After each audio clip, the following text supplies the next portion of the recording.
my channel. And Nixon and Bentley. And Nixon and Bentley. This is my son Nixon and my little cousin Bentley. They're going to join me in the video today, but you guys be quiet, okay? Okay. Sorry it's been so long. I know it's been a million months since I've uploaded, and sorry it's really dark. So I'm going to start a new series. Hopefully we'll stick with it. We know how series go on my channel, but it's going to be called... It's called What Really Happened. So I'm going to go over different kind of like historical things, which I know sounds boring, but it's going to be the stuff that they didn't teach us in history class. So like Nikola Tesla, or what really happened during the Vietnam War, or during the 70s, or what really happened with this or that. And it's going to be kind of like a video essay, but I promise it's only going to be things that I myself find interesting too. So I'm sorry if I'm playing with my hair a lot. I just got out of the shower, but I promise it's going to be fun and interesting. So if you guys think of a cooler title rather than What Really Happened, let me know in the comments below. You guys be quiet. So let's get started real quick. I'm going to talk kind of fast to get this over with, but hopefully you guys can understand me. So today's video is What Really Happened, the Philadelphia Experiment. The Philadelphia Experiment was based on Einstein unified field theory, which it's kind of hard to explain. I'll try and write it out right here, like the actual definition of it, but you'll understand as I go on.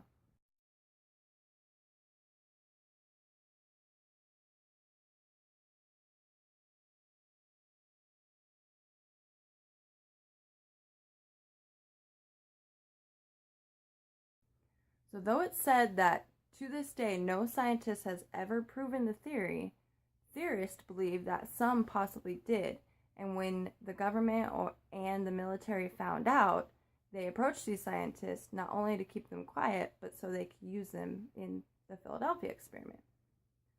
Scientists and researchers have stated that a version of this field theory, if done correctly, could create powerful electrical generators, also known as Tesla coils, which we'll go into more in later, that could bend light around an object, turning things invisible. So it's alleged that the Navy was the main sponsor for the experiment in hopes of creating undetectable naval ships. So all this research got started with these scientists. It's said that Tesla might have either helped or the military and government kind of stole his patent for the Tesla coil. In 1943, the researchers and scientists were ready to test out their experiment. The experiment was done at a Philadelphia naval shipyard, hence the Philadelphia experiment, where they equipped a new destroyer ship with these electric generators, which the ship was called the Aldrich. 2 large Tesla coils were placed on each side of the ship. The coils were so powerful that they could actually warp gravity. During the first test, the Aldrich did appear to be somewhat invisible to those who saw it. It was only invisible for a few minutes, where they actually just saw like a green glow, and then it reappeared. But this is where things started getting crazy. So the crew aboard the ship said that they experienced extreme nausea and vertigo while it was happening. Also, when they got off the ship, they just started throwing up. Some of the crew members actually didn't make it off the ship. So it's said that horrifically, when others went searching the ship afterwards, some of the crew members, were actually somehow merged into the ship. They were literally like embedded into the walls. People saw body parts sticking out of the walls. One guy was still alive, or one sailor was still alive with his hand actually embedded in a steel wall next to him. Another sailor said he had somehow teleported from the top deck to the bottom deck. It was just crazy. Multiple sailors afterwards, after seeing all the horrific aftermath and experiencing everything, had psychotic breakdowns and were taken to a nearby hospital. And this is another like hard evidence or proof, I guess. There's actually hospital records found at that nearby hospital of sailors coming in the same day that witnesses said the test happened, and they were seen for psychotic breakdowns and sent to the psych ward. After this, the Navy had actually, after all this happened, instead of canceling the experiment, the Navy actually asked them to just tweak it a little bit and make it less powerful, and instead of making the ship invisible, to just somehow make it undetectable to radar. So even though all that happened, they decided to try it again. So another test of this new experiment was done a few months later, but instead of better results, things were even more bizarre. During activation of the equipment, the ship once again disappeared, but this time it wasn't replaced with a green glow. It actually disappeared.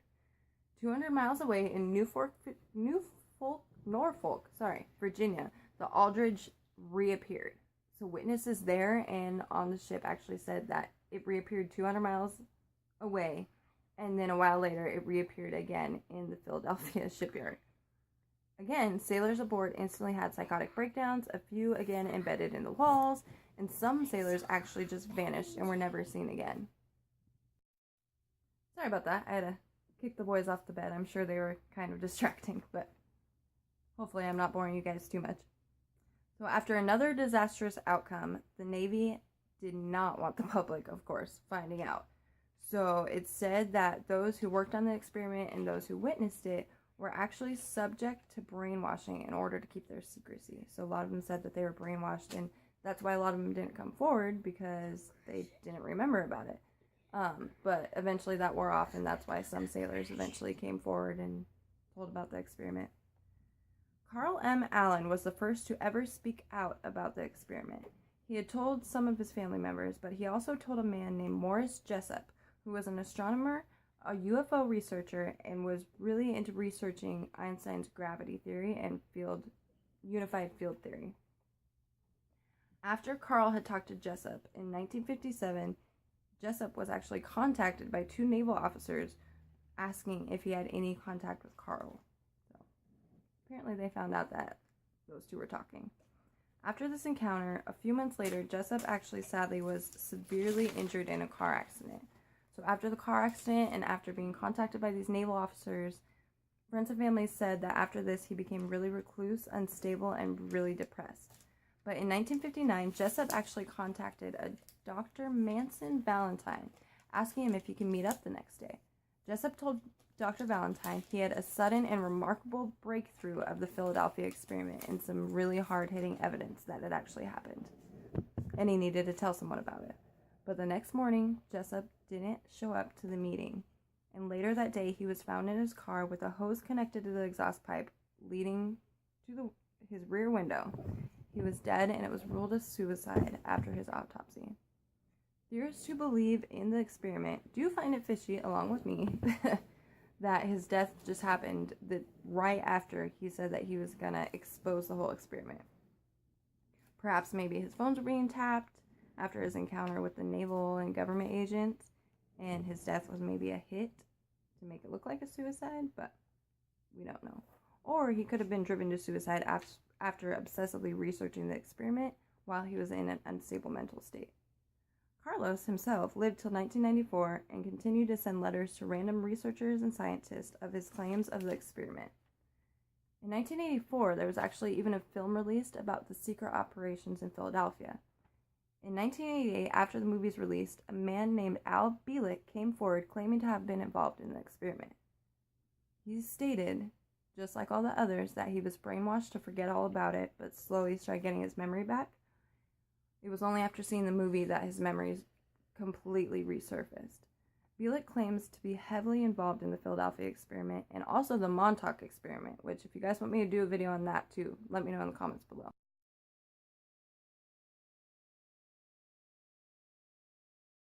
He stated that scientists like Einstein and Tesla themselves had also been involved in this and other top secret military experiments, that it went a lot deeper than people said. He was told that his real name was Ed Cameron, but he was brainwashed to believe his new identity, Al Bielek, and that was another thing that made him kind of figure things out. He ended up finding his real identity. Bielek was an honor student at Princeton in 1932. He finished with a PhD from Harvard, so this is a smart guy. After graduating, he and his scholar brother were approached by the Navy to work on a new project, which was later known as the Philadelphia experiment. So this isn't, some just goofball. He was a really intelligent scientist. He said while working on this project, he was able to meet Einstein and Nikola Tesla, who were in charge of figuring out the mathematical proportions of the project. So, some did state that they had worked on it, and some others say that the military actually just stole Tesla's patent and used Einstein for his knowledge. Strangely though, Bielek stated that some of our knowledge used for the Philly and Montauk projects were given to us by aliens. So this is where some people kind of were like, okay, maybe this guy's making it up. He stated it was intelligent alien life forms who had helped create the pyramids and stuff like that, and actually gave us the knowledge of energy, which Tesla, figured out that we use today. Bielek spoke of these things such as time travel and teleportation that our military was actually using, which this kind of goes with my CERN video where they think that they actually used Tesla's whole black hole thing to actually do time travel, which I honestly do believe that our military has a lot more scientific research and projects than we think they do. So some theorists believe that Bielek was stating some truths, but maybe just exaggerating it a little bit for his own gains in the media. Although some dismiss Bielek as a nut job, he did have a PhD from Harvard and worked as an electrical engineer for over 30 plus years. Sadly, though, both the main resources of the experiments, these two men, neither hold any physical evidence of the experiment really ever happening. It's just, their word. Besides the hospital records and, a few other coincidences, I guess, it's really only word of mouth to back up the claims that this experiment ever really existed. I thought that was crazy, It's things like that where on one hand, you're like, okay, these guys are just crazy, making up stuff. But on the other hand, it's like these were really, educated scientists. And, maybe some things they went through in life made them a little cuckoo and, made them think these things were true. But I don't know. It's just hard to believe, why would they lie about it, Especially when they were, getting in their older age, near their deathbed. So I don't know. What do you guys think about the Philadelphia experiment? Do you think it really happened? So good to be back, you guys, and I have lots of videos coming, lots of mukbangs. I think my next video I'll explain more where I've been, and if you guys are interested in that. If not, I'll just zip my lip and just keep giving you guys interesting conspiracy theories and all that fun stuff. So subscribe to my channel if you haven't already, and hit the notification bell. That way you'll be notified when I do finally upload. And thank you again so much for the support and the love. And Nixon wanted to say bye. Can you say bye? Alright, we'll see you guys in our next video, and until then, stay creative, and we'll see you in the next one. Bye!